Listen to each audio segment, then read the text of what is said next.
What's up, everybody? It's Crypto Winter Bowl back with another video. Today, this video is on Poly-Maximus, and I'm also going to give you an update on the Hedron staking pool I did with borrowing Hedron. Give you some update on that. But let's get into Poly-Maximus. So this is about a week and a half old or so. That they announced this. So basically what it is it's exactly like the Maximus Perpetuals, except for that they are pooling Hedron one for one with Poly. So you can mint Poly one for one with Hedron.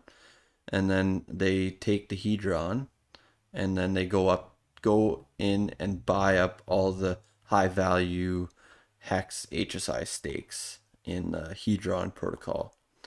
So what this does is, again, it saves gas fees and it gives you better hex stakes to choose from. And then once the hex stakes end, you redeem your poly and you get your hex and Hedron rewards. So it's pretty basic. If you know what the perpetuals are about, then you're gonna get how this works. There's no white paper yet, but they should have it out soon. So maybe I'll do another video once the white paper is released, and we'll just kind of get into the fine details of the contract itself. But I really like this because it's going to burn a lot of Hedron once those HSIs are bid on. Like, we could be talking like trillions, I want to say trillions of Hedron burnt just through this one protocol project here called Poly. So that's very powerful, and that's not even including all of the other HSIs that are going to get bid on. So come middle of November, November 13th, there's going to be a lot of Hedron burned, and that's a good thing. So I like this. It's can't wait for it. I'm gonna be redeeming some of my Hedron, but I'm just gonna buy Hedron to do this. I don't want to give up what I have currently. But I'm just gonna play this clip, and Dipcatcher will kind of explain it a little bit more.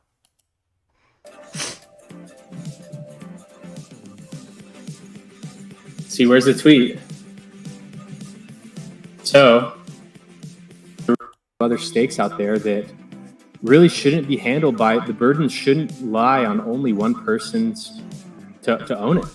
And so I studied the Hedron contract with how the HSIs work, how the auctions work, and we have some pretty good methods for how we can implement a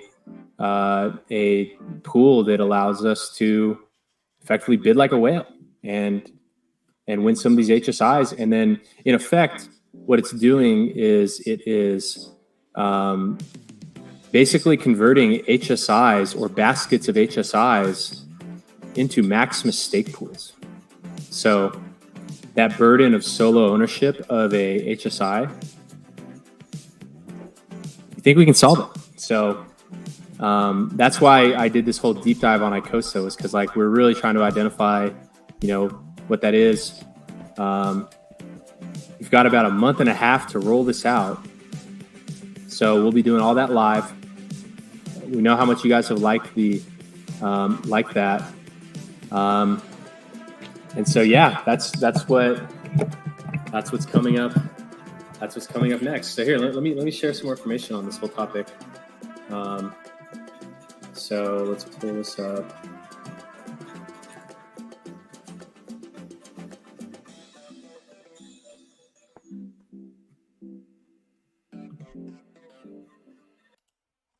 Mid-phase end, Monday.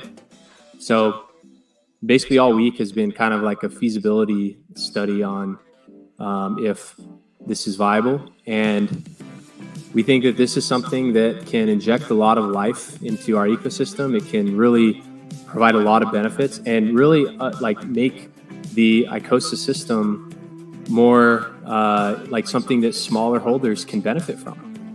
And so we think that there's a lot of benefit to this, and this introduces whole new dynamics to everything. And you know what? We're like, you know, and it all fits with the same premise that we want the smaller, newer hexagons to be able to compete on the same playing field as the large incumbents. And so we think that this can be an awesome success, and we're going to build it all in front of you, all in public. Literally, we're just going to build it. We're just going to make it. So I'm excited to let you all in on that journey with me. And the big target is that November 14th date. So we're going to push it. Luckily, the minting part, that's tried and true, just like minting. You mint one poly per hedron, just like that. The redemption, it's good. So this is basically going to be like the Maxi stake, but rather than bundling hex and running stake, we're going to bundle hedron and then bid on like the target HSIs that fit our range, and then hold those, and then as they end the stakes, and then pay out hex and hedron from it. So that's what we're building next. Let's see what the chat says. Oh.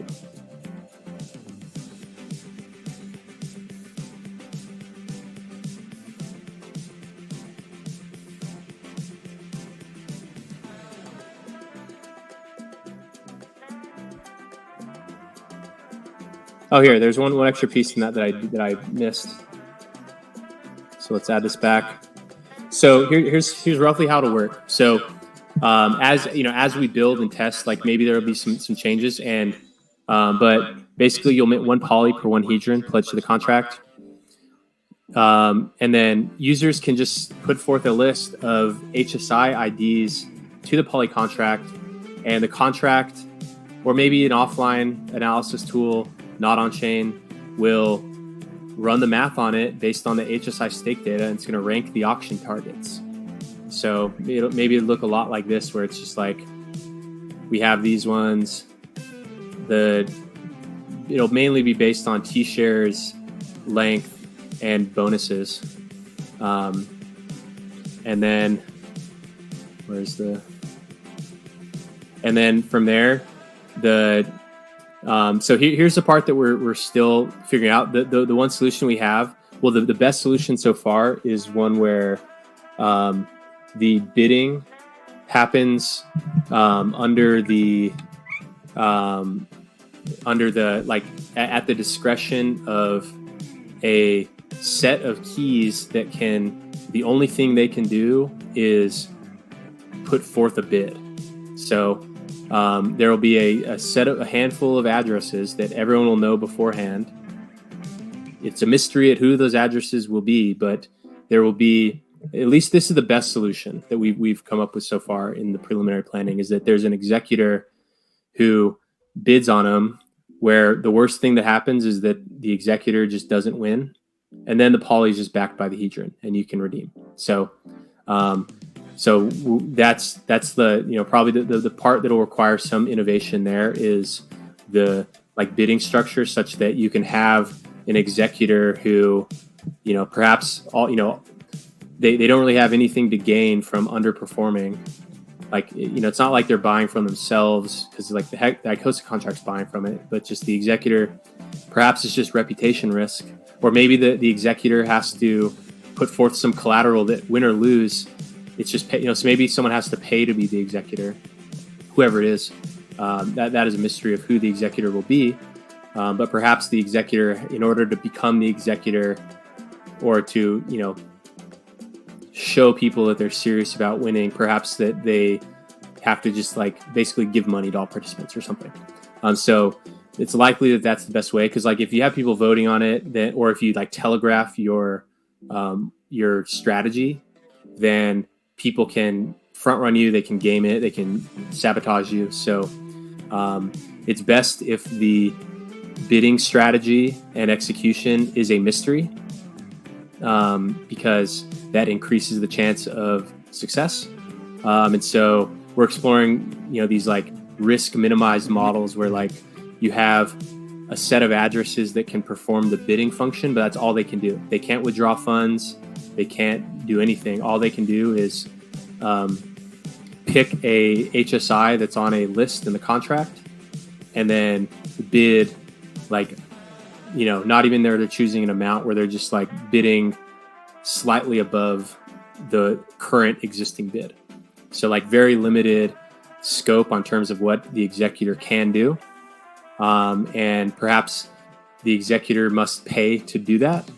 But that so far is the best model that I've come up with yet in terms of how to execute the bidding strategy. And so the goal is to just accumulate a bunch of these HSIs, high value HSIs, and then then as they end, you just end them, mint the Hedron. First mint the Hedron, then end them, and then at the end there's like a hex redemption rate, a Hedron redemption rate, and then Poly is just fully redeemable for that. So that's what we're thinking now. And as we build this, we'll face challenges. We'll have to build solutions and all that. But our goal is to allow for small Hedron holders to be able to compete with the whales for these valuable HSIs, and not be stuck with the tiny HSIs that are down here. Like, who wants a 1 hex HSI? Who wants a 100 hex HSI? Like, we don't want the small people to only get these. We want the small people to team up and get some of these. So that's what's next with Maximus. Awesome. So that basically sums up what the Poly-Maximus project is about. I'm very excited for this and to read the white paper on this, to get in some more little details that they haven't figured out yet. So that should be, I want to say, middle of October. That should probably be out. But yeah, really good stuff. Love it. Let's do the HSI borrowing now. So if you aren't familiar with this, I was just doing a bit of an experiment. I basically took 7,790 hex, which was 1 T-share at the time. Staked it out for 15 years in an HSI, and then I borrowed all the Hedron on it, and then I went ahead and I put three payments down right away in the Hedron protocol, and then I staked all that Hedron that was left into the Hedron staking pool. So it's been about a month. It's been a month now, and I accumulated 0.299 ICOSA. So I have a spreadsheet here, and I was doing it day by day, but it was just too cumbersome. So I'm just gonna do it month by month now. So the first month was 0.299 yield in ICOSA. Average daily yield was 0.009 ICOSA. So that's an estimated 0.9 ICOSA before my next payment on December 4th. So if you converted all of this Hedron, or all of this ICOSA to Hedron at the time that I did this, which was yesterday, you would have made a 280% yield over your principal payment. So that's not bad. The only problem is the gas fees to do that swap right now are not, they don't make sense. So what I basically plan on doing is possibly, if the Hedron Icosa pair goes up to here and higher, if it goes up back to those highs, I might swap out half of my Hedron for Icosa. So if it starts trading above there and does a little run, I might swap some out, depending on when that happens. If it's before the HSI auction start, I'll definitely swap some out, and then stake the Icosa that I get for it into the Icosa staking.